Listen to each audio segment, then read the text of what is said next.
I had spent my whole life living in the shadow of my sister, Juliana, the woman everyone in the mafia's air circle adored and protected. She had no idea that I had been reborn. Just like in my previous life, she smiled sweetly and gently, insisting that I pick my fiancé first, pretending to be thoughtful and gracious. However, this time I refused. In my previous life, I naively believed she meant well. I married the man she recommended, Chester Kane, an heir who was said to have been paralyzed after an ambush. I gave up my right to inherit the family, becoming his caretaker, his crutch, the medicine he used to fight loneliness. However, no matter how much warmth I gave him, his heart remained frozen. The truth only came out during my sister's pregnancy celebration.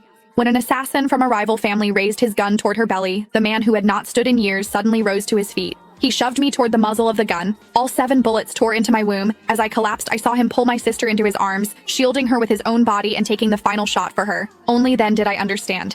He had never been paralyzed. His family had never abandoned him. He pretended to be sick because Juliana's heart belonged to another man, and he refused to be tied to me. "I'm sorry, Tanya," he said. "I lied to you. However, I couldn't let Juliana lose the heir she's carrying. I'll repay what I owe you in our next life." When I opened my eyes again, I was back on the day my father asked us to choose our marriage partners.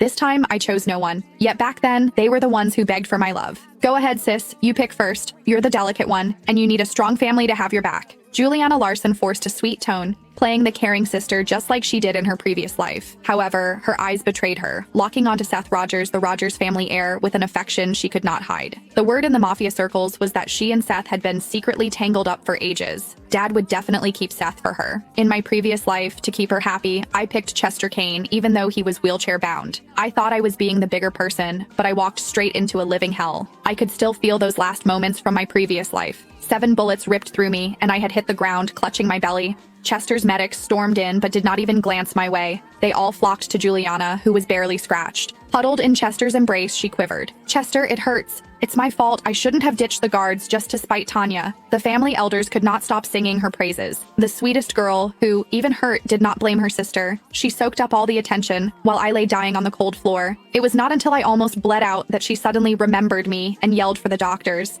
"Save my sister! What are you waiting for? Go!" Her tears sparkled like diamonds in the light. That was when I saw through her act. That was why I laughed when Dad asked me who I wanted. "Since Juliana is so thoughtful, I won't hold back. I'll take Seth." "What?" Juliana's smile disappeared as her eyes welled up with tears. "Tanya, you're well aware of my relationship with Seth." Chester's head snapped up, his eyes widening in shock. Then my father's hand struck my face with a force that echoed through the room. "Look at yourself. Seth is the heir to the Rogers family. Do you really think someone like you, an illegitimate daughter, could marry him? You know he's fond of your sister, yet you choose him on purpose. Are you trying to drive your sister to her grave?" Blood trickled from the corner of my mouth, yet I could not help but smile.